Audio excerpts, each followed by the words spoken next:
Aram mənim xoş gəlmisiniz. Xoş Bugün Bakı gördük. Gross Akademiyanın yenə başqa bir buraxılışında xoş gördük sizi. Xoş gördük, təşəkkür. Bugünkü mövzumuz əsas yaralı yerlərindən biri məncə marketinqin, CRM və yaxud müştəri təcrübəsi və yaxud müştəri münasibətlərinin idarə olunması məsələsidir.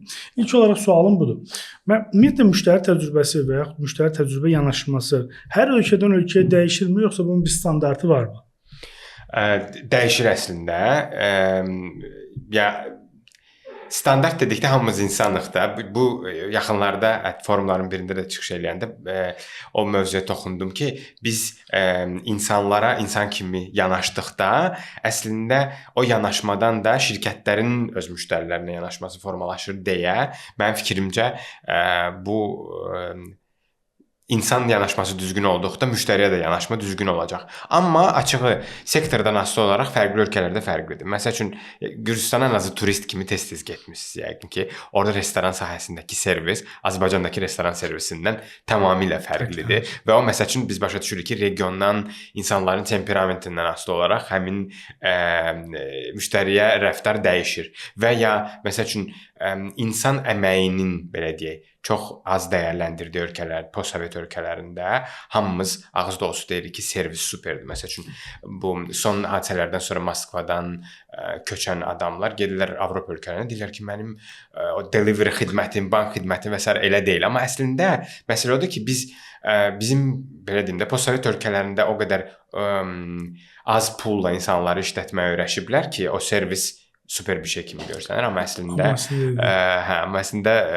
insan, yenə deyirəm, insanlara insan kimi yanaşdıqda o servislə alanla verən qarşı tərəfin hüquqları eyni olduqda tamam başqa bir mənzərə yaranır. Bir də şey məsələsi var da, orada mənim fikrimcə o müştəri təcrübəsində əsas xidmət edənlər ona bir peşə kimi və yaxud daha dəyərli bir iş kimi yanaşanda təbii ki, xidmət keyfiyyəti də o səviyyədə artır. Tamamilə doğrudur, razıyam. Yaxşı müştəri təcrübəsi sənə görə nədir?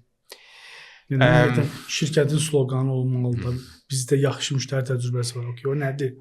Prosesləri müştərinin ağrılarına görə dəyişən, modifikasiya edən şirkət mənim fikrimcə yaxşı müştəri xidməti göstərir. Biraz açaq. Biraz açıq, 100%. Gəlin hesab eləyək ki, bir dənə bank sferasını götürək, bir dənə də restoran sferasını götürək. Çünki restoran biraz hamımıza daha yaxındır. Əslində bank da hamımıza yaxındır. Gəlin, məsələn, restoranda hesab eləyək ki, hansısa yemək və ya hansısa məsəl üçün, qaşıq düşdü yerə və ya nə bilim, çirk gəlib və s. və axır, mən xahiş eləyirəm, anında dəyişirlər. Təsəvvür eləyin ki, eyni prosesi götürürük ki, xırda bir şeydir, mənim zəncirimdə, məsələn, yemək bir neçə şeydən ibarət, nə bilim, priborlar, aşpaz və s. və axır, hamısı komple bir hərəkətə çevrilir.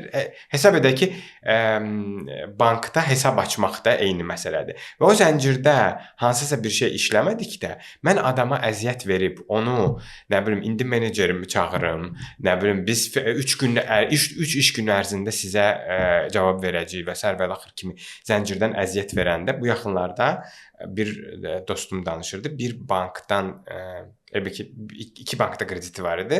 Birini bağlayıb bütün pulunu o birisinə keçirmək istəyirdi. Və sanki alındı ki, bunların reglamentində 3 gündür hesab edirəm. Bunlar isə bir iş günü ərzində istəyir cavabı. Adam qalır belə stres içində, 3 gün stres içində qalır ki, mənim özü az pul deyil, özümüz bilirik, bir çox insanlar kreditə çox etibar eləyir və ondan istifadə eləyir deyə. Bu məsələyə görə qalır. Baxmayaraq ki, insanın, sən öz müştərivin ki, sabah o sənə yenidən kreditə müraciət etməsini istəyirsənsə, necə ki, eyni o çirkli qaşıq və ya soyuq yemək mənasında o adamın bir də sənə qayıdıb sənin restoranda yemək yeməyini istəyirsənsə, sən bu qaşığı sadəcə götürüb dəyişməlisən və salam. Yəni burada problemi həll etməlisən.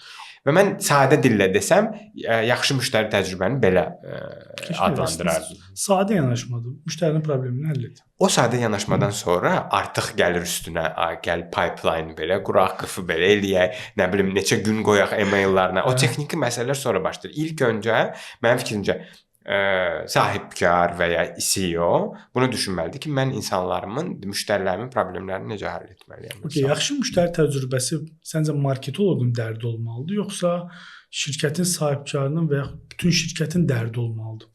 Bütün şirkətin dərdi olmalıdır, 100%. Çünki hamımız o insandan pul qazanırıq anlamına gəldikdə bunu mənə öyrətmişdim. Stepin direktoru öyrətmişdi Step IT Akademiyanın. Təsəvvür elə, bizim xadimələr belə bütün tədris proqramlarını bilə. Məsəl üçün də olurdu indi bazar günü müştəri gəlirdi, satış menecerləri yoxdur, keçirdi qapının ağzından, xadimələr orada çünki dərslər gedirdi ya. İstənilən bizim əməkdar ən azı basic məlumatı, bazı məlumatı müştəriyə verə bilərdi. Sonra deyə bilər ki, məsələn bu nömrəyə zəng eləyin, birinci gün sizə eləyəcəklər və s. Və həqiqətən məncə müştəriyə davranış bundan başlamalı. Çünki sonuncda həmin o xadimə xanım da, məsəl üçün, nə bilim, parkovkaya baxan oğlanda hamısı başa düşür ki, mənim maaşım bu adamdan formalaşır. Bu adamın bizim servisdən nə qədər razı olmağından formalaşır. Biz sat qrupda mən orada işləyəndə eyni işə yaşlanmışdılar. Məsələn, mən təlimdə deyildim, konsaltinqdə idim. Hansısa təlimdən çıxırdım, özümdən asılı olmayan instinkt olaraq gəlib deyirdim ki, filan tələbə filan təlimi istəyir, ona danışın. Gördüm ki, hamımız eyni şeyə köklənirik. Və sonra getdiyimiz bizneslərdə, işlədiyimiz yerlərdə biz o həmin kültürü, həmin belə deyim, müştəriyə qarşı bəsləmə şeyimizi, vərdişimizi aparırıq o birisi yerlərə və görürük ki, bizdən başqa elə fikirləşən yoxdur. Mən o departament deyiləm ki, mən aidiyatım. Deyirəm elə deyil axı, yəni nə olsun ki. Və müştərini işçilərdən çox uzaqlaşdırırlar. Yəni o ofis mədəniyyəti, biz başqa aləmi və s. və axır. Ələlxüsusda xidmət sektorunda bu çox özünü biruzə verir və o müştəri ilə işçi arasında yaranan o distansiya gətirib şirkətin o soyuqluqlarına, biganəliyinə də gətirib çıxardır əslində. Razıyam sən.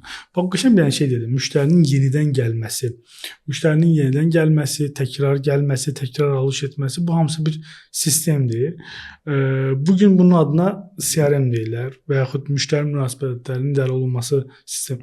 Bu səncə bir platformadırmı, yoxsa bu da bir həqiqətən də bizim şirkətimizə və yaxud komandamıza aşılamalı olduğumuz bir yaşam tərzidir, işləmə tərzidir? Bir mənalı olaraq birinci növbədə yaşam tərzidir və işləmə tərzidir ki, biz başa düşməliyik ki, bu adamı bir dəfə satıb əldən çək. Hətta təsəvvür edin, lifetime value'su böyük olan, məsəl üçün ev alqı-satqısında belə biz bu adamla bir dəfə nəsə satıb sağollaşmırıq. O kiməsə, məsəl üçün öz yaşayış kompleksini məsləhət görə bilər. O bir qırağa gündəlik o həmin danışdığımız o bank, restoran, təhsil müəssisəsi və s. kimi şeylərdə paltar, geyim, kosmetik, retail. 100% retail, orada lifetime value çox qısadır. Yəni adam eyni yeməyi, o business lunch yeməyə eyni yerə hər gün gəlir və biz ona o xidməti elə dəyərincə göstərməliyik. Çünki orada gündəlik gəlir və gündəlik o təcrübəni yaşayır. Sabah biznes partnyorunu həmin restorana dəvət edəcək, dostunu və s. və axır. Ona görə 100% razıyam ki, yaşam tərzidir və işləmə tərzidir. Ondan sonra o prosesləri biz, məsəl üçün, komanda ilə oturub o zənciri qurduqdan sonra, hətta birbaşa rəqəmsallaşdırmaq da şərt deyil. Biz oturaq, böyük vatman qoyaq, çəkək ki, məsəl üçün, bizim müştərimiz bu saatdan bu saata qədər gəlir. Müştərimizin portreti kimdir? Tutaq ki, deyirəm. Əhməd Rəcəblidə işləyən ofis əməkdaşları. Məsəl üçün, bizim onların ortalama maaşları nə qədərdir ki, biz məsəl üçün, qiyməti düzgün qoyaq. 10 manat mı olsun, məsəl üçün də atıram, bir segment adamlar 15 manatlıq biznes falan çiyir, bir segment məsəl üçün 9 manatlıq yiyir və onların təcrübəsi, müştəri təcrübələri də tamam fərqli şeylərdir. Və ondan asılı olaraq mən o yolu başlayıram qurmağa. Sonra görürəm ki, məsəl üçün, işdən sonra da sən demə, gəlib, məsəl üçün, kofe içənlər var. Və artıq mən, məsəl üçün, işləmə saatlarımı böyüməyə başlayıram və s. və axır. Və buradan artıq sistem böyüməyə başlayır ki, mən gəl bunu avtomatlaşdırım ki, mənə müraciət edən, hər hansısa bir problemlə, kargo sektorundan danışımda, tutaq ki, problemlə müraciət edən adam əslində biraz öncə çəkiliş başlamamışdan öncə danışmışdıq bu məsələni, AI avtomatlaşdırma məsələsini ki, sanki şirkətlər delegasiya eləyir ki, mən bu problemləri eşitməyim. Robot danışsın, AI danışsın, bu insanlarla mən o problemlərdən sanki xəbərim olmasın. Əslində o problemlər mənim biznesimi düzəltmək üçün alətlərdir, siqnallardır ki, gəl mən məsəl üçün çatdırılma vaxtımı dəyişim. Məsəl üçün nahar saatlar atıram. İşçi ilə danışım ki, gəl nahar saatın vaxtını məsəl üçün biraz sonraya qoyaq. Çünki insanlar öz naharında çıxıb karqolarını götürmək istəyir məsəl üçün. Və bu tip şeylər əslində o biznesləri yaşadan, biznesləri böyüməyə vadar edən şeylər. Və sonra bunu mütləq ki, proqram halına salmaq, avtomatlaşdırmaq. E-mail açan getməlidir müştəriyə. Neçə saatdan sonra. Təsəvvür edin, bir iş yoldaşım var idi. Stepdə birlikdə işləyir. Ukrayna ofisində idi. Ukrayna ofisindən çıxdı, İsraildə bir entertainment startapa getdi. Netflix kimi İsrailin lokal startapı idi. Təsəvvür edin, mənə danışmışdı ki, bir düymən, bir e-mailin göndəriş gününü dəyişməklə elə bir ki, orada müəyyən maaş günləri var. Məsəl üçün 2 həftədən bir maaş alan şirkətlər var, nə bilim, ayda bir dəfə alan şirkətlər var. Düzgün vaxtda e-mail göndərdikdə trial perioddan sonra abunəliklərin sayını artırdı ki, adamın maaş vaxtına düşmüşdü. Deyib ki, okey, kartında pul var. Mən özümə bu məsəl üçün $5 şey eləyə bilərəm, icazə verə bilərəm, rəva verə bilərəm və o dəyişdi hər şey. Eyni кейsi Xəqani müəllim məndə danışmışdı. O bir dənə şirkətə konsultasiya eləyirdi və ödəniş yığımında problem yaşayırmış. Ödəniş yığımını həll eləmək üçün nə edib? Satış komandasına deyib ki, hər dəfə hər biriniz fərqli saatlarda yazın müştərilərdən və axşam saat 11-ə qədər, 12-yə qədər yazdırır və baxıb ki, axşam saat 8-9 aralığında ödəniş istəyəndə daha çox alma faizi var. Wow. Bu o deməkdir ki, adam axşam evdə oturur, gəlir dincələn moment, yazır ki, aylığın vaxtıdır, deyirsən, əl çək, getdi. Amma gün ərzində yazanda deyirsən ki, eləyərəm, yaddan çıxır və sən onu ertələyirsən. Yəni probkadasan, təcili bir tapşırığım var, nə bilim, görüşün razıyam, çox gözəl yanaşma. Eyni yanaşmanı mən orada götürdüm, gətirdik, biz BG-də tətbiq elədik. BG-də reklam veririk, adam təlimlə bağlı maraqlanır, anında yazmırıq. Axşamı saxlayırıq, axşam saat 8-də yazırıq ki, təlimlə maraqlanmışdınız. Ölçdük ki, günorta və yaxud səhər mesajına cavab verib soruşduğumuz adamların bizə geri dönüş eləmək faizi axşam yazdığımıza nisbətən 50% azdır. Tamam, çünki sizin auditoriyanız işləyən insanlardır, daha çox var. Və o düşünür ki, mən bu təlimlə maraqlandım. Günün ortasında mən o qədər çox informasiyanı alıb beynimdə həzm edib qərar verə bilməyəcəm. Qoy bunu axşama saxlayım. Axşam da gəlir, yaddan çıxır və mənim əməkdaşım da deyir ki, mən yazmışdım, cavab vermədi. Proses ölüm müştəriyə çevirir. Amma axşam saat 8-də, 9-da yazanda adam deyir ki, hə, maraqlanmışam, mənə məlumat verin də. Çünki rahatdır. Artıq o özünə vaxt ayıra bilir, özü haqqında düşün. Tamamilə doğrudur. Və buna iki cür yanaşmaq olar. Hər ikisi də qəbul olunandır. Buna şirkətin daha çox necə pul qazansın, kimdə rəftar edə bilərsən. Və ya bu adamın vaxtına, bu adamın həyat tərzinə də uyğunlaşır. Zapposun yaradıcısının kitabı var, çox xoşuma gəlir. O deyir ki, mən müştərimi xoşbəxt elədikcə daha çox pul qazanmağa başladım. İndi bizim məntiqimiz də odur ki, okey, biz müştəriyə xidmət eləməyimiz, yəni müştərinin həyat tərzini nə qədər anlayıb, ona nə qədər yaxşı xidmət edəcək, yekunda yenə biz daha çox pul qazanmışıq. Bəli, tamamilə doğru. Məqsəd budur da. Mən belə bir sual vermək istəyirəm. Ümumiyyətlə şirkətlərin CRM-ə keçidi çox ağırlı olur. Və yaxud Xəqani mənim deyimlə keçirsə də deyək ki, o boyda pul xərclədim, bir şey yaramadı. Bu keçiddə nələrə diqqət eləməlidir? Nələr prioritet olmalıdır? Prioritet 100%, birinci o müştəri yolu və pipeline-ın qurulmasıdır ki, mən ümumiyyətlə başa düşüm ki, mən CRM indi cürbəcür formalar var da, hazır CRM həlləri var ki, hər biznesə uyğun olmaya bilər. Sonra modifikasiya olunan həllər var ki, mən nə bilim, qıfın yollarını, e-mail göndərişlərini, yerlərini və s. və axır və ya sıfırdan qurma da var. Sıfırdan qurma mənim üçün ən belə məsuliyyətli bir prosesdir. Çünki biznes sahibi, ümumiyyətlə komanda, CRM komandası çox yaxşı başa düşməlidir developerlərdən nə istədiyini. O halda yalnız düzgün CRM qurula bilər. görürəm ki, bir çox şirkətlər həqiqətən də bu prosesdə hazır həll alırlar. Yes. Sonra ondan nə eləyəcəyini bilmirlər və dediyin məsələyə gəlirlər ki, biz bu qədər xərclədik, bəs indi nə edəcəyik? Onu işlədən onun məntiqini anlayır. Söhbət knopkaya basmaqdan deyil də, yəni muşkaya basmaqdan və ya göndərək. Söhbət o prosesi düzgün qurub, o datandan, o yığdığım materialdan nə etməliyəm, onu düşünməkdir. İlk öncə prosesləri anlamaq, onları yazmaq. Prosesi anlaya bilirlərmi ki, hər sahibkar və yaxud hər rəhbər? Təəssüf ki, yox. Təəssüf ki, yox. Dəstək almalıdır. Bəli, mütəxəssisdən dəstək almaq. Yenə gəlin səmimi danışaq ki, hər biznesin ayrıca CRM mütəxəssisi ştata götürmək kimi bir imkan olmaya bilər və əslində ehtiyac da yoxdur deyə düşünürəm. Amma bir konsultant götürmək, bir məsəl üçün ekspertə müraciət etmək və ya qısa müddətli bir prosesi anlayıb o pipeline-ı quran bir şəxsi çağırmaq ki, bir çoxumuz, mən də, sən də, bir çox şeylərdə bu işlə məşğuluq. Gedirik, şirkətlərlə danışıq, o prosesləri qururuq və sonra onlardan o pozitiv feedbackləri alanda mən şəxsən çox xoşbəxt oluram ki, həqiqətən də bu proseslər daha yaxşı. Onu nə bilim, məncə bir 3 ay yaxşı, 6 ay, 3 ay arası məncə yaxşı olar. Yəni həqiqətən də öz biznesini sevən, proseslərini başa düşən adam üçün məncə tam kifayətdir ki, onu başa düşsün, oturuşdur. Kiçik bir case deyim, bir klinikanın proseslərinə baxanda operationda əyləşən xanımlar gələn pasientləri həkimlərin adlarına yazmalıdır ki, yekunda həkimlər faizlərini hesablaya bilsinlər. 18-ə yaxın həkim var idi. Nə ediblər Exceldə? 18 dənə şit açıblar. Hər birinə ayrı-ayrı yazırlar. Dedim ki, okey, yəni eləyirsiniz, amma bu proses səhvdir axı. Bir dənə şit aç, pasient gəlsin, qabağında drop down elə. Hansı həkimə düşür? Və bu qədər primitiv ola bilər. Tamamilə və bu məsələnin proqram tərəfidir ki, əslində sadəcə vaxt tutmaq üçün bir alətdir. Yəni eyni şeydir.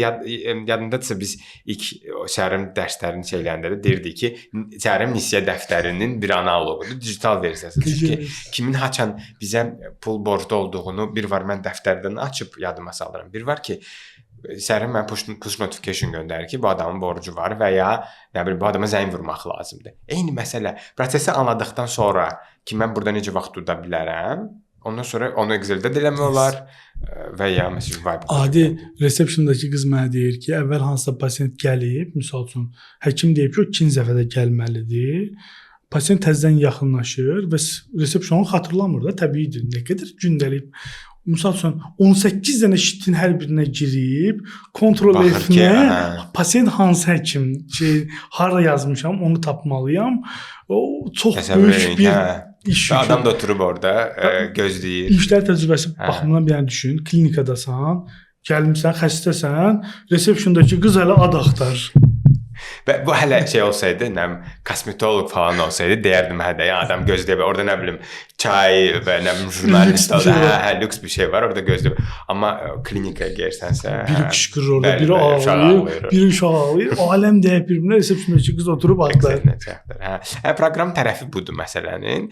Tamamilə razıyam ki, prosesi anladıqdan sonra gəlib həqiqətən nə bilim hər gün 1 saat öz işçilərimin yanında oturub onların dərdini anladıqdan sonra bu prosesləri qurmaq olar. Şeydə də müştərilərlə də vaxt keçirdib, məsəl üçün filialda bir gün gedirsən, filialda işləyirsən və ya sən işləmirsən, qıraqda oturursan, qeydlərimi aparsan ki, nədir, necədir.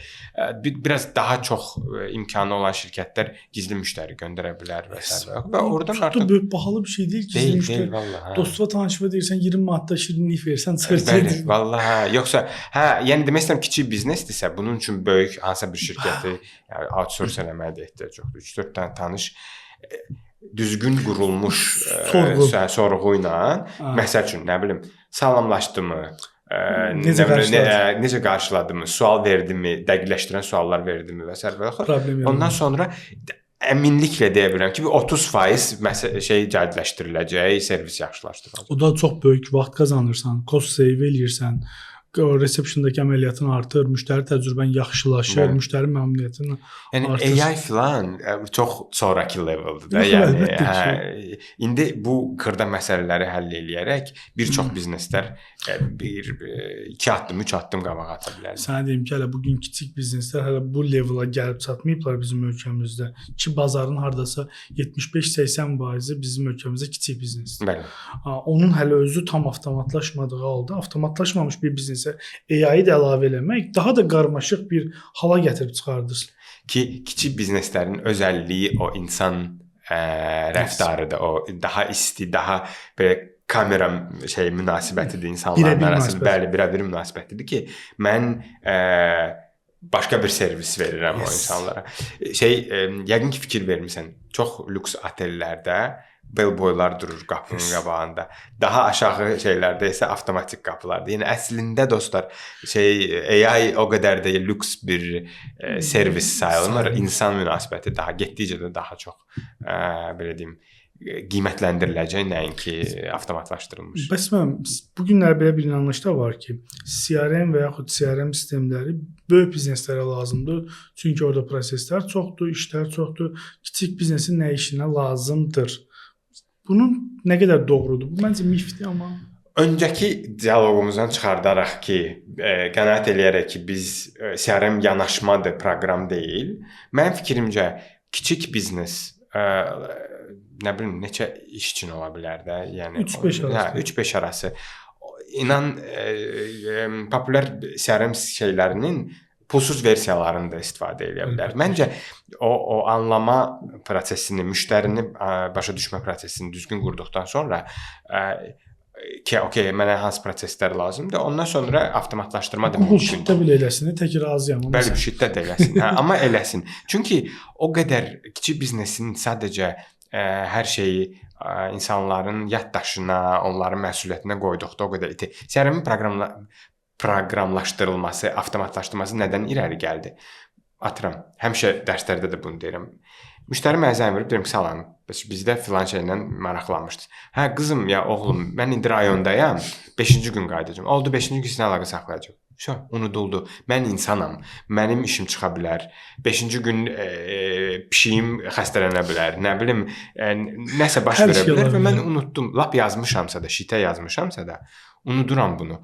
Çünki sheet sən dediyin o həkimin ayrı-ayrı sheetlərdə olur. Mən həmin müştərini yazmışam hansısa bir təbə yadımdan çıxıb. Amma CRM nəyə görə biz bunu avtomatlaşdırılmasının tərəfdaşıyıq? Çünki sən iş yerinə gəldikdə sistem özü sənə göstərəcək ki, Murad müəllimə zəng vurmaq lazımdır. Və mən artıq götürəcəm, zəng vuracağam və orada artıq sonra təkmilləşir. Orada komment hissəsi var ki, məsələn mən Murad müəllimə nə haqqda danışmışdım.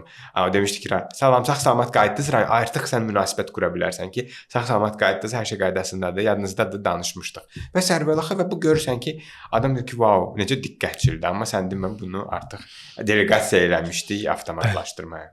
Bəs o ən böyük riskin məsəl üçün o söhbətdə CRM-in olmayanda o datalar hamısı havada qalır və o işçi sabah işdən çıxanda özü ilə bərabər də o böyük datanı sənin illərlə yığdığın özündən aparır.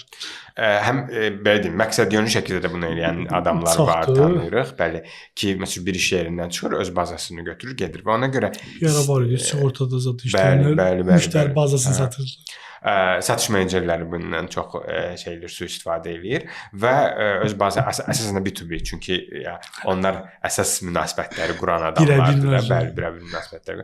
Ona görə açıq mənim tələbim, məsələn, iş tələbim belədirsə, hər görüşdən sonra, məsələn, və hər zəngdən sonra bunu doldurmaq mütləqdir və o adamın kontaktı da məndə qalır. Sabah başqa bir adam gələndə mən axsamıram. Yaxşı düzgün handover elədikdən sonra bu adamın apardığı sabah zəng vurur, deyir filan kəs mənim salam. Siz nə bilim ağayla danışırdınız. İndi mən Rəhimlə danışırsınız. Fərqi yoxdur. Və eyni proyektdir, proyektin nə olduğunu bilirəm, məsəl üçün belə. Mən bir sual verim. Bu günləri CRM-dən ciddi problemlərdən biri də komandanın ona müqavimət göstərməsidir. Ola bilər ki, orada yaşlı komanda üzvləri olur və yaxud ona girmək istəmir və yaxud düşünür ki, CRM gəlib işin əlindən alacaq, ona qarşı və ya indiyə qədər məsəl üçün nələrisə o human faktora şey eləyə bilərdi, boynuna ata bilərdi, indi isə ata bilmir deyə müqavimət göstərən razıyam. Müqaviməti necə qırmaq lazımdır? Müəyyən mənada belə deyim də, həm yumşaq yolla məsəl üçün treninqlər keçirdib onun dəyərini anlatıb da eləmək olar. Amma məsələn dirəndiyi halda məncə sadəcə inzibati yollarla, yəni ki, bu belədir və belə davam edəcəyi, şirkətin qərarı budur. Yəni xoşuma gəlirsə davam eləyək, gəlmirsə. Əlbəttə ki, mən birinci o dəyərini anlatmaqla başlayardım, amma belə deyim də, işləmək istəyən insan CRM-lə də işləyəcək mən düşünürəm. Amma yox, o özünün komfort zonasında şey davam edir. İndi mən demonlaşdırmaq istəmirəm insanları. Yəni eləsi də olur. Həqiqətən də bunun dəyərini anlayan və CRM-lə işləməyə davam. Məsələn, mən daha çox CRM olmayan şirkətlərdə əziyyət çəkirəm, çünki yəni öyrəşmişik. Bir də CRM olmayan şirkətə nə sual verirəm, cavab yoxdur. Bəli, bilmirlər. Mən bilmirəm ki, data yoxdur, nə qədər müştəri bazam var, müştərinin təkrar alış müddəti nə qədərdir, orta səbət payı nə qədərdir. Nə edirsənsə elə bir qaranlıqdasan. Sadəcə bilirsən, nə qədər pul gəlir, nə qədərsə pul gedir. Başqa heç bir şey yoxdur orada da. Ölçə bilmirsən. Çox həqiqətən də baxırsan ki, açıq deyim, adı sanı tanınmış şirkətlərə gedib onu aşkarlayanda, deyirsən siz bu günə qədər Excel-lə işləyirdiniz, yəni. Demirəm Excel şey deyil, amma kiçik biznes üçün də, yəni böyük finans proseslərini Excel-lə işləyirdilər. Adam dəli olurdu ki, yəni Neujeli siz bunun hamısını human faktora, insan faktoruna etibar eləmisiniz. Pul qazanırlar. Pul qazanırlar, hə. Mən həmişə dərslərdə uşaqlar mənə deyir ki, Murad, mən bəs deyirəm ki, valla düzü budur. Amma bunlar bundan pul qazanırlar deyir. Bəzən mən öz düzümdən də şübhə eləyirəm. Bəlkə mən səbəb. Müəyyən mənada oturmuş belə bazar adət-ənənələri var deyə. Ona görə də belə bir stereotip yaranıb ki, əslində böyük şirkətlərə lazımdır, balacalara lazım deyil. Amma sən öz prosesləri, məsəl üçün atıram, 5 nəfərin işini 15 nəfər kimi götürə bilərsənsə, bunu sadəcə avtomatlaşdırmaqla $5 ayda verib CRM eləməklə, why not? Yəni elə bunu və daha effektiv ol da. Məncə bu yöndə propaganda işlərini aparmaq lazım. Belə bir maraqlı sualım var. Müştəri təcrübəsi ilə müştəri xidməti nə qədər fərqlənir? Çox super sualdır.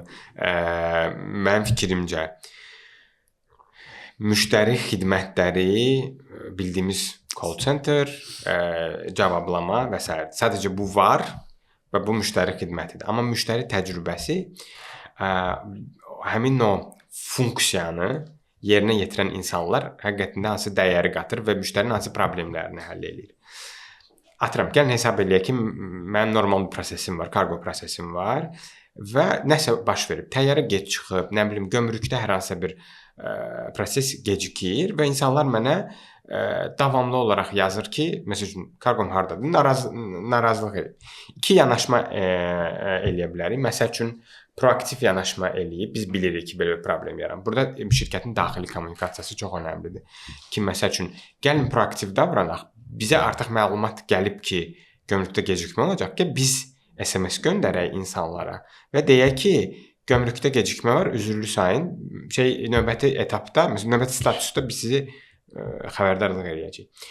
Və ya şirkətdə kommunikasiya pozulub, hətta belə deyim, sənin bu işi kommunikasiya eləməyə tapşırdığın adam var, amma onda yadından çıxıb demək, o bilir, başı qarışıb, gedib gömrüdə nəysə, həmin o məsələ problemini həll eləməklə məşğuldur. Pis bir şey eləmir, yəni həqiqətən də işləyir, onu həll eləməklə məşğuldur. Amma məsəl üçün CRM-də işləyən adamlara deməyib. Okay? Və CRM-də işləyən adamların cavabı yoxdur, proaktivdə davrana bilmirlər. Hətta sadəcə belə deyim, verilən sualın da cavabını öyrənmək üçün gələk zəng vursun, nəsə eləsin və s. və axır və ona görə müştəriyə düzgün cavab verir. Orada narazıçılıq yaranır, nə bilim filan qruplarda postlar yaranır və s. və axır və imici düşür aşağı. Belə deyim, müştəri təcrübəsi odur ki, mən yenə dediyim kimi, o zənciri qururamsa, mən bilirəmsə ki, burada hardasa qırılma olanda mən nə etməliyəm və onlar üçün başlayıram kommunikasiya planı. Sadə bir şey. Hələ ancaq kommunikasiyadan danışıram ki, burada gecikmə olanda hansı mesaj getsin, burada olanda nə getsin və sər və laxır. Bunu qurdum. Ondan sonra problemləri necə həll etməliyəm? O ikinci şeydə olmalıdır ki, məsəl üçün, CRM əməkdaşı bu tip problemi aldıqdan sonra nə etməlidir? Kimə, hansı şöbəyə ötürməlidir? O şöbə ilə mənim işim necə qurulmalıdır? Bu da çox önəmli məsələdir. Baxın, tutaq ki, real case,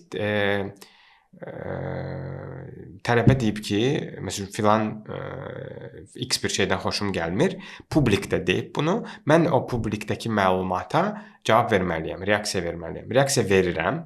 Deyirəm ki, bağışlayın, çox üzüldük ki, belə bir şey oldu. Sonra nə edirəm? Sonra mən onun problemini həll eləməsəm, mən sadəcə cavab vermiş olacağam. Bu müştəri xidmətidir.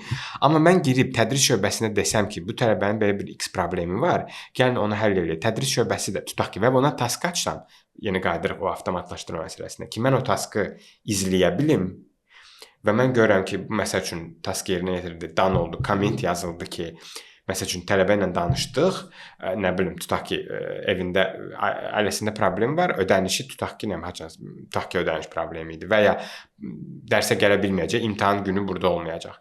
Və mən onun üçün özəl bir yanaşma eləyib və ya bütün gecikmişləri başqa bir günə imtahana salıb həll etməklə onun problemi həll eləyəndə, o artıq mən özünü yola verilmiş hiss eləməyəcək və problemin həll olunmuş hiss edəcək. Və biz iki şeylədir. Biz düzgün kommunikasiya quraraq digər potensial müştərilərə göstərdik ki, mən biganə deyiləm bu məsələyə və mən həqiqətən də müştərimin yaşadığı problemə reaksiya verirəm. İkinci tərəfdə də həqiqətən də adamın problemini həll eləsəm, sabah o dostunu çağıracaq həmin təhsil mərkəzinə və ya qohumuna da eyni kargodan başqa bir mal sifariş edəcək. Məncə əsas məsələ elə budur. Sən danışdıqca BG-də ağlıma bir şey gəldi ki, proses yadımdan çıxır. Yəni gözəl görəcəm. Biz stepdə çox eləmişik. Yəni bir problem çıxır, bizim heç vaxt qarşılaşmadığımız bir şey də ola bilirdi də. Biz bilmirdik necə reaksiya vermək lazımdır. Sonra artıq düzgün anda, məsələn onu o refleksiya anı da çox önəmlidir ki, sən işçilərlə oturub danışırsan ki, okey, bizim bir də başımıza gəlməsin bu, nə etməliyik? Və onun artıq prosesini qururuq ki, gəlin bura pipeline-a bir dənə də belə qol əlavə eləyək ki, belə bir şey baş tutanda nə etməliyik? Və məncə əgər sualına cavab verə bildimsə, müştəri xidməti mənim ona cavab verməliyimdir ki, müəllim bəs təəssüf eləyirik, belə bir şey oldu. Müştəri təcrübəsi isə mənim həqiqətən də onun problemini həll eləməliyimdir. Yaxşı, səncə hər problemdə müştəri haqlıdırmı? Çox gözəl sual. Yox. Bağışlayın. Amma yox. Bilirəm, elə bir deyim var, amma tam razılaşa bilmərəm. Heç razılaşa bilmərəm. Çünki həqiqətən də belə deyim də, yəni kosmosu, göydən ulduz dərmələrimizi istəyən müştərilər də var ki, bu fiziki olaraq bizə uyğun və ya nə bilim, bəs nə hardayıq, nə bilim, bugün qeyri-iş gündə yox, bəs olma. Case ola bilər ki, dostumun toyudur, real var, ortaq tanışımız özdə mənə yazıb ki, bəs filan sifarişdə toy üçün nəsə ya fişəng idi, ya belə konfeti idi, Temudan gəlməli idi. Artıq gəlib Bakıda idi, amma toya gəlib çatmır, gömrükləmə prosesini keçirdi. Gəlib toy məclisinə çatmayacaqdı. O xahişi eləməmək, əgər həqiqətən də Azərbaycandadırsa, yəni Çində deyilsə, onu eləməmək düzgün olmaz. Yəni onun üçün taksi də göndərmək olar. Nədir? Şirkət üçün böyük xərci deyil də 5 manat taksiyə vermək. Biraz o pipeline-la qırağa çıxıb, o prosesindən qırağa çıxıb, amma o adamı həmin gün daha da xoşbəxt eləmək gözəl hissdir. Amma yox, bəs mal Çindədir, okey də, məndən asılı olmayan səbəblərə görə, tutaq ki, nə bilim, Körfəzdə, nə bilim, müharibə başlayır, nəsə olub da, çıxa bilməyib, hava yolunu bağlayıblar, yəni sonra nə edə bilər. Və bu çevrilir çox böyük bir sosial media skandalına və sər və laxır. Sən qarşısan ki, okey, müştəri həmişə haqlı, bəli, haqlıdır, yəqin ki, bu vaxt üçün almalıydı. Amma mən burada nəsə eləyə bilərəmmi? Və maksimum əlimdən gələn bir şeylər ola bilər ki, tutaq ki, analoqu varsa verim, pulunu qaytara bilərəm və sərvəl axır. Amma o malı, yəni sehrli çubuqla gətirə bilmirəmsə, sorry. Yəni dünyada da bizim hamımızın başına gələ biləcək bir şeydir. Bəs müştəri şirkətlərin ən ciddi problemlərindən biri də mənfi rəy yox, mənfi rəyi idarə edə bilməmək. Bəli. Ya silir kommenti, ya mənfi rəyləri ignor eləyir. Mənfi rəylə işləmə bir mədəniyyətdir, bir kommunikasiya bacarığı. 100%. Şeyə baxırsan, məsəl üçün taksi sifariş edirsən, görürsən ki, 5 ulduzu var.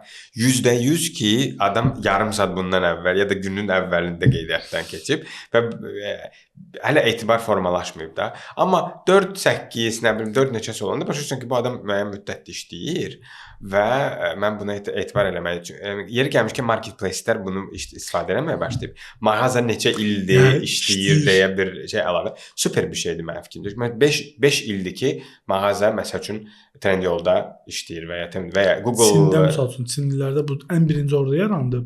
Alibabada və yaxud da AliExpress-dən almaq istəyəndə insanlar Çinlilərin aldatma temasını bildiyinə görə etibar eləməməyə başlamışlar. Alibaba neylədi? Həmin zavodun tarixçəsini, yaranma tarixini, rəsmi sənədini qoydu ki, bu zavod 20 ildir işləyir də, yəni etibarsız yer deyil. Bax, vöyünü, rəsmi şeyini qoydu. Sonra Alibaba müddət keçdikcə şeylədi. Məndə nə qədərdir? Sənin dediyin kimi. Bu nə qədər müştərisi olub? Alibaba bunu rəsmi olaraq cəmaata paylaşdı. Bu ulduzlar neçə illər ərzində toplanmış reytingidir. Yəni və ona etibar eləmək olar. Və eyni məsələdir. Mən məsəl üçün götürürəm Facebookdakı və Google Maps-dəki kommentləri. Yaxşı ki, Google bu barədə çox sərtdir. Bəli, qoymur. Nə Play Market-dən, nə şeydən qoymur silməyə və sən burada heç nə edə bilmirsən. Və bu belə deyim, böyük korporasiyaların hesabına şəffaflığı qorumaq olur. Bookingin rəyləri mən çox xoşuma gəlir. Superdir. Çox orada çox. Hər şeyə görə seçə bilirsən. Hansı aylarda yazılıb? Məsəl üçün biznes və ya tətilə gedənlərin kommentlərini seçə bilərsən. Kateqoriyalara böyle super bir şey. Məsəl üçün mən baxıram, atıram da Wi-Fi ilə bağlı mənfi rəy verənləri ignor edirəm. Çünki mənim üçün vacib dəyər deyil. Okay. Amma onu qoymayan da o statistikanı yendirir və həmin otelə qarşı bir mənfi fikirdə oluram. Amma baxıram ki, location olaraq 9.8-dir. Mənə də o var lazım idi. Ki lazım olan yer vaxtında. Çox o cəhətdən məncə çox mükəmməl işdir. Amma təhsildə yoxdur. Təhsildə yoxdur. Təhsildə görmüsən heç yaxşısını eləyən. Yox. O deyimi bərbaddır. Mənim fikrimcə o da bəli bərbaddır. Yəni kursu bitirəndən sonra sadəcə balaca bir şey verirlər, boks verirlər ki, sən ümumi fikirli yazasan və ya ulduz qoyursan və s. Mənim fikrimcə Yandex bu mənada çox, çünki Yandexin marketplace təcrübəsi var deyə onlar digər bizneslərinə də aid edirlər onu. Meta marketplace təcrübəsi olan, e-commerce-də güclü olan şirkətlərin müştəri experience, müştəri rəy məsələsini daha yaxşı işləyə bilirlər. Və şirkətlər silənlər heç, mən 100% ki, metadan silə bilərsən, məsəl üçün bildiyim qədər. Başqa sosial mediadan silirsən kommentləri və nə yaxşı ideal şirkətdir. Biraz təcrübəsi olan adam anlayır ki, bu mümkün deyil. Yəni sən xidmət göstərsənsə, kimsə səndən narazı olacaq istənilən halda. Plus onunla işləmək çox, ambasador yetişdirmək də çox önəmlidir. Məsəl üçün o gün bir restoran haqqında bir negativ video çıxdı qabağıma. Nə qədər komment pozitiv girib həmin xanımın TikTokdakı videosunun altına yazıblar ki, nə danışırsan, deyir, mən illərlə bu kafeyə gedirəm. Orada heç bir belə şey olmayıb. Xahiş edirəm heytimlə məşğul olmayın və fərqli adamlarla dəli olun. Sata biləcəyimiz ən möhtəşəm yerdir. Həqiqətən. Customer sənin advokatıva çevrilir. Bu ideal situasiyadır. Həqiqətən elə olsaydı super olardı. Amma normalda əgər obyektiv bir komment var. Belə deyim də, mən silməyin tərəfdarıyam, ancaq təhqirə keçdikdə, ki, məncə qəbul olunmazdı da. Ələlxüsusda kiçik orta bizneslərdə bu sənin balan kimidir deyə sən onu çox şəxsiləşdirirsən və bəlkə də düzgün deyil, düzgün eləmirik, amma mən məsəl üçün öz təcrübəmdə ən çox Tinkers'da məsəl üçün əvvəl podkastlarda bəzən danışana müdaxilə edə bilmərəm, amma elə bir fikir səsləndirir və mən paylaşanda da düşünmürəm ki, çox məsəl üçün bir dənə case olmuşdu, bir rəhbər əməkdaşlarına işçilər demişdi, işçilərim. Kommentin biri gəldi ki, sənin kimi rəhbərlər belədir elə. Onlar sənin kölən deyil. Kütlə başladı bunu şey eləməyə də. Bu çox aqressiv formada tənqid edilir. Təhqirləri dedim, söyüşləri silin, amma tənqid o qala bilər. Sahibkar buna dözə bilmədi. Tənqidə belə dözə bilmədi və videonu biz qaldırmaq məcburiyyətində olduq. Amma misal üçün mənim belə bir qonağım olub ki, verginin rəhbərlərindən idi. Ona tənqid deyirdi, təhqirlər heç olarkən, amma tənqiddən deyir zövq alıram. Deyir, oturub kommentlərə baxırdı ki, bu adam necə qəşəng tənqid eləyib məni.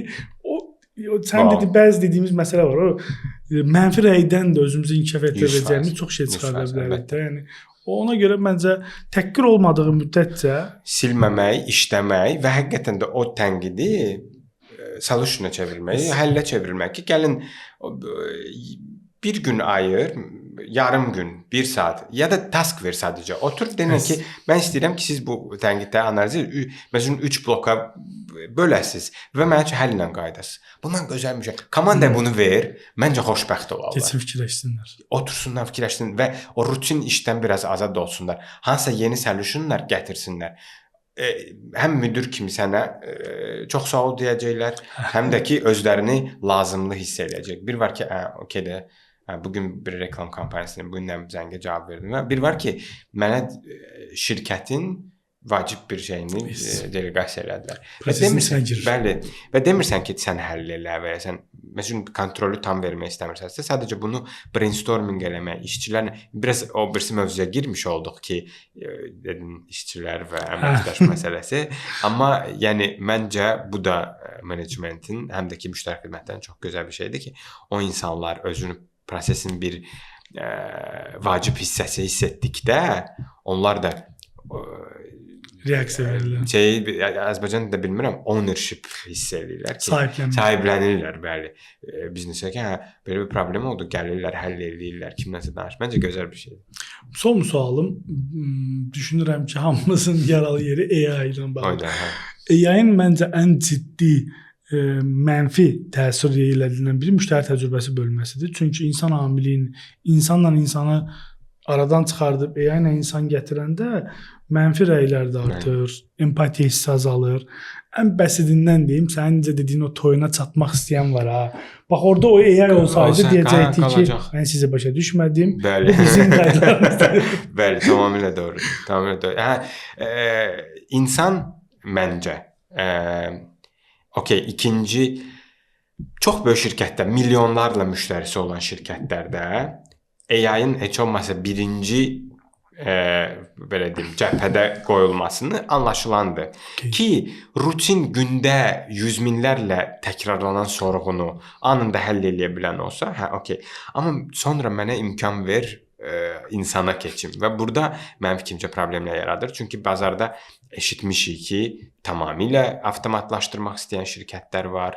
Ümumiyyətlə minimuma endirib yalnız AI-dan istifadə. Məsələn, mən bunu telefoniyada qəbul edilməsi hesab edirəm. Nə qədər məsələn o Google-un çox advanced bu telefoniya, cloud telefoniya şeyləri olmasa da, mənim fikrimcə insan zəng vurur, çünki ona adam lazımdır. Ən əsasda yaşlı nəsil belədir.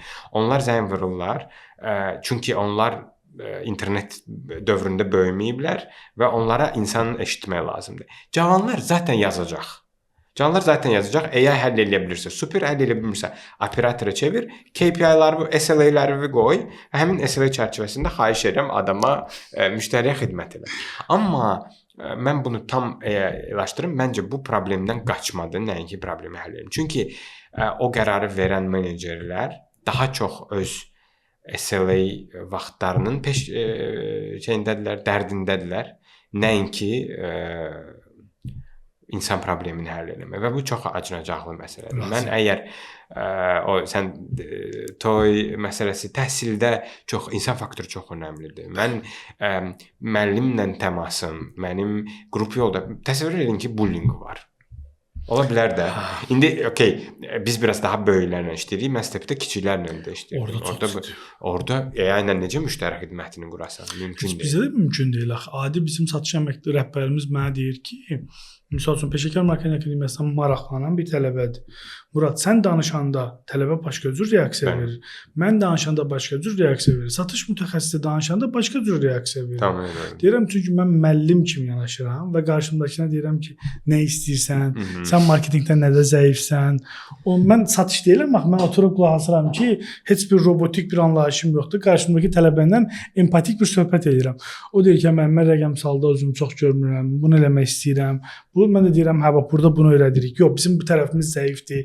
Etiraf eləməkdən çəkinmirəm. Bunu və bir səmimi söhbətin sonunda o deyir ki, bu mənə uyğundur və yaxud mənə qayıdır deyir ki, məsəl üçün bu qiymət mənə uyğun deyil, mənim bütüm satmır. AI artıq orada deyir ki, bitdi də. Bu müştəri mənim uyğun. Mən deyirəm ki, nə qədər gücün çatır. Bəli. Tək ki mən sənə kömək eləyim. Okay, 4 ay ödəmə 6 aya böl ödə. Nə 300 manat sənə indirim eləyim. 400 eləyim. Yox, bir tələbədən mən empatiyaya girə bilirəm. Amma AI onu eləmir axı. Hə. Amma orada da maraqlıdır mexanizm deyim. Deməli biz nə edirdik? Bizim hamımızın, daha doğrusu satıcıların hamısının zaten öncədən müdirlə danışdığımız 10-15% vergi şeyimiz var idi. Amma nə edirdik? Biz onu şoya çevirirdik. Biz dedik indi gəlib müdirdən xahiş eləyəcəm. Görüm nə edə bilirəm. Gedirdi ora 5 dəqiqə. O da özü bilirdi. Gedirdi ora 5 dəqiqə onun kabinetində vaxt keçirdirdi. Özü qəşəng sərindir, kondisionerlər də var. Qayıdırdıq, müştəri deyir ki, danışdım, bəs belə şey.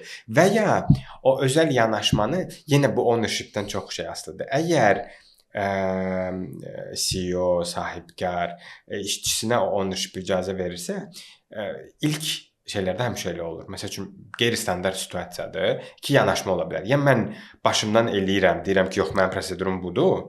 Bir var ki, mən həqiqətən deyirəm ki, yəni mən sizin sualınıza cavab verəcəm və məsləhətləşirəm.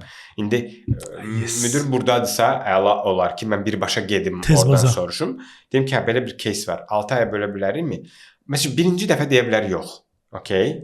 Əgər böyük biznesdirsə, deyə bilər ki, okay, mən bu bir adamın yerinə prosesimi pozmayım. Bu bir adamın yerinə 3 tələbə götürüm, amma kiçik bizneslərdə 100% ki, empatiya qurmaq lazımdır ki, sən bu adamı itirməyəsən və o adam o 3 nəfəri qazansın sənin üçün. 100%. Mən səndən tam razıyam. Misal üçün mən satış əməkdaşlarına həmişə deyirəm ki, təhsil sektorunda siz özünüzü satış kimi aparmayın da. Bəli. Çünki qarşınızdakı insanın müxtəlif кейsləri ola bilər. Təhsil də bu. Və o məsuliyyətli bir şeydir. Misal üçün ən sonuncu кейsi deyim. Bir tələbəmiz var, bizim başqa təlimə də gəlib. Rəqəmsal marketinq yazılmaq istəyir. Adam mənə zəng elədi ki, Murad, mən İtaliyaya tətilə gedəcəm. Tətildən geri qaydanda başlaya biləcəm. Onda da bu qrupa düşmürəm. Növbəti qrupda çox gezdim. Mən sırazı dedim ki, eybi yox, ki tətil və İlk 4 dərsi itirəcəksən, amma rekordlar var. Baxarsan, əlavə də mentor sənə dəstək olar. Uşaqların arasındakı fərqi bağlayarsan, keçmə. Uşaq yazıldı. Mən qrupa atdım ki, bu uşağı yazın qrupa. Satış əməkdaşı götürər. Elə bilər ki, sıfırdan müştəri. Zəng eləyər, danışar və buna qayıt deyər ki, məsələn, filan dərs filan vaxtı başlayır. Bu da deyər ki, yox da bəs mən tətilə gedirəm. Yox bəs siz itirəcəksiniz axı falan. O da deyib onda istəmirəm. Tələbə də satış əməkdaşı mənə yazır. Deyirəm ki, bax çox sadə bir şeydir də bu. Bunun 4 dərs itirməyi nə o tələbə üçün çox ciddi bir şey deyil, amma nə də sənin üçün ciddi bir şey deyil.